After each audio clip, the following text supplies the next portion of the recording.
Good day, everyone, and welcome back to my YouTube channel. This is the J Sweet Lover, and I am Lover.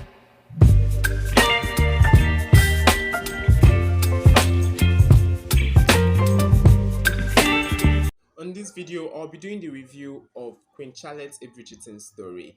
The very first thing I'm talking is the synopsis. So this season of the Bridgerton story tells the love story of Queen Charlotte and King George. So their love story is a very beautiful one, as we saw how Charlotte was made to marry King George at a very young age, while she was just 17 or so. Yes, she was just 17, and her brother made her marry King George. So upon getting married to him, I think it's no longer news how there's always the love story of how probably they don't really like themselves like the way we had in season one, season two. These two persons don't really have anything for themselves, but they come together, grow and love themselves. But for Queen Charlotte's the Bridgerton story, it's an arranged marriage. She do not want to get married to him and the rest. But upon getting to see him, she really, really loved him and she respected him so much. The very first time they met was when she was about to go over the wall.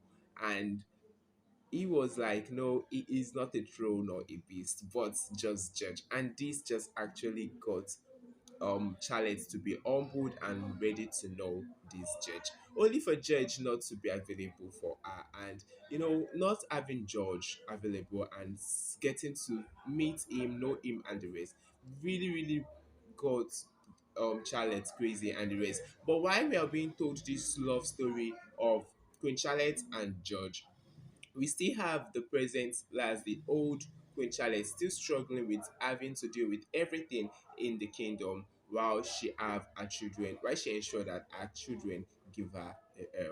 In other episode, other season, it has always been her trying to get the diamond of the season and the rest. But this season, she is not interested in getting diamond of the season, but just making sure that she has an heir. The love story of King George and Queen Charlotte still goes on.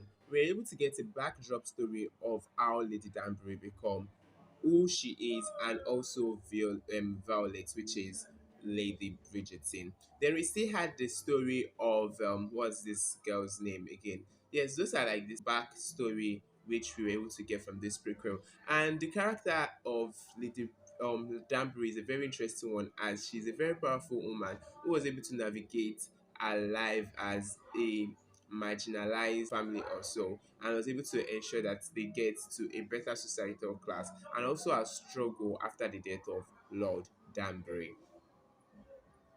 Then her friendship with Queen Charlotte was also a very wonderful dynamic, and in as much as she was able to use this friendship to get so much from Princess Augusta, the original Princess Augusta, she was still very loyal to Queen Charlotte, which was a very beautiful thing to see. And upon promising friendship with Queen Charlotte, she was able to keep this all together. So away from the synopsis and everything that comes with this season or this prequel, let us talk about the actors. So the acting in this series is a very exceptional one, and the most applauding of them all is that of the young Queen Charlotte. The woman who played the young Queen Charlotte is a very exceptional actress because she was able to do this so well. She was able to show how she's so compassionate about not wanting to be a queen, and how she was able to just switch up and get to love King George so much regardless of his situation and his condition, how he was struggling with mental illness. The acting was so great. She was so much like she was a believable character. It's like when you watch this, you do not even see anything different between the present Queen Charlotte and the young Queen Charlotte. She was able to give you the vibe that yes, this young Queen Charlotte is actually the same person who had grown to become the Queen Charlotte we've seen in season one and season two of the Bridgerton story.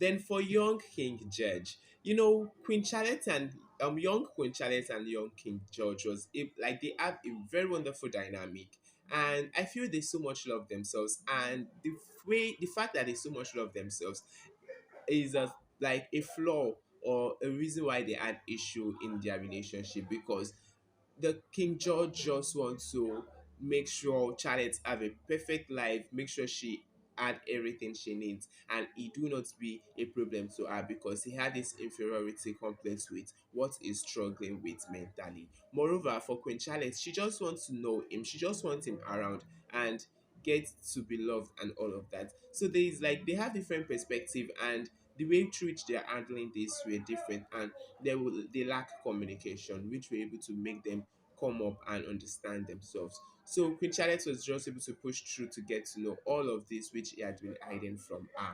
Then this character, I'm talking about performance and how we were able to put up the character. The young King Judge actually did so well with his character because he was able to give meaning to that character, how he was able to navigate everything, the situation of being mentally down, the situation of being a lovely husband, the situation, like he was able to bring, and the character actually have different, will I say, different faces or different lives and the rest, because we have the farmer George, we have the King George, we have the simple George. He had so much to himself. We still even have the mad George who was struggling with a mental situation. So it was a very beautiful one to see how well this character was able to pull through with this.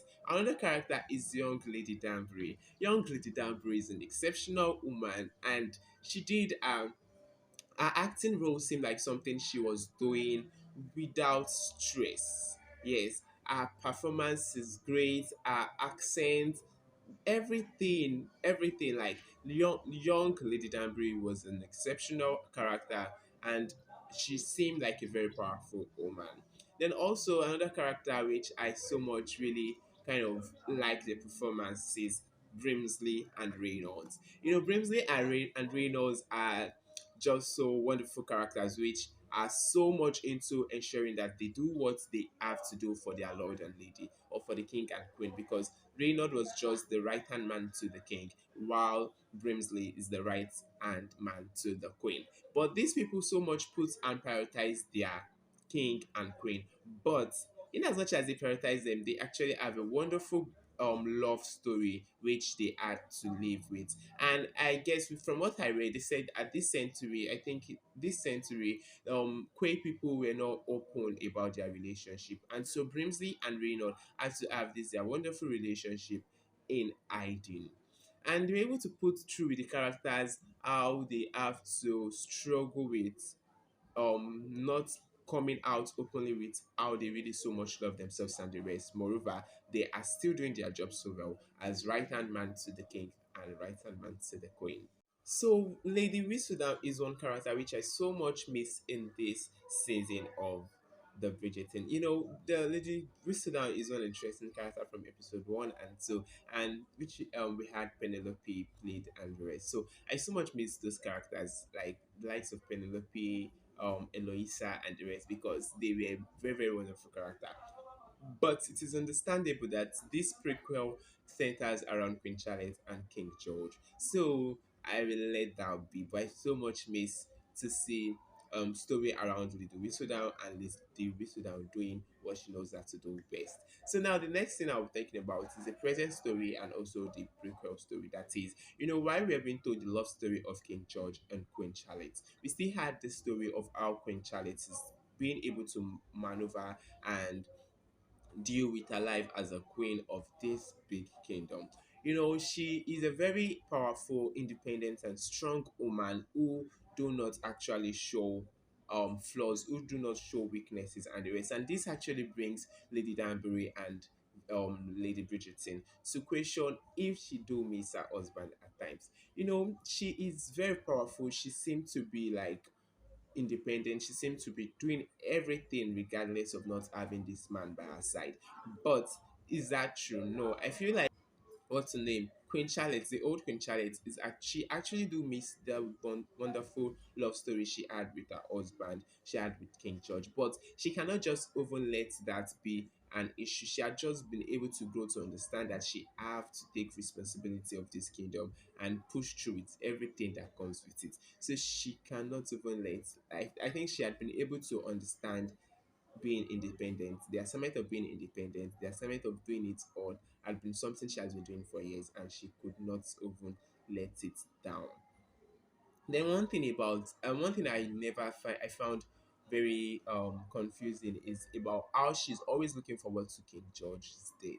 It's so funny how she whenever she gets probably a report or anything, all she stand up and do is aided. I still kind of feel like it's still more from a perspective of fear, because the love story they share is so much wonderful, so much interesting, and so great. So why does she always look forward to his death anytime probably news or anything is coming from him? She's always like, is he dead now? She's tired and the rest. But I still feel like it's still more of fear of they have so much in common. They have a very wonderful love story. So, in as much as he is mentally ill and is not like available for them, she still fear that he should. She still fear that he should not live. And I think it's a fear she do projecting, questioning that. Like that question is more of a fear.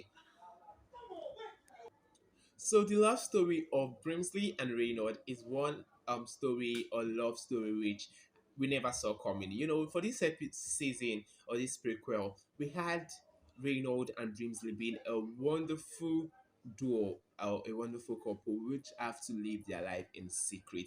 And their love story seemed to be a very interesting one. They so much love themselves, why they enjoy doing their duty. And having to it's so funny how they always take take off work whenever queen and king chat whenever the king and the queen are together. They just know that is just time for them to also have their own moment. And their love story seems to be beautiful, their dynamic, their conversation, but they don't even have to, they don't say so much, they just have to, they do more of body language. And that scene where they had to talk in the bathtub and the rest actually show how much they so much invested into themselves and how they love themselves. Then now the question is, where is Reynolds in the present story now? Because presently we could see just Brimsley, but we are not seeing Reynolds. Moreover, it is understandable that we are not seeing Reynolds because the King George is just sick and the rest. So we is not actively everywhere. So now we don't know if Reynolds is dead or probably Reynolds is not just in Reynolds is not just doing activities which will bring him close to Brimsley, but Brimsley so much miss Reynolds, and I just so much actually love how their love stories just pan out. This is all I'll be saying for Queen Charlotte's Bridgerton story.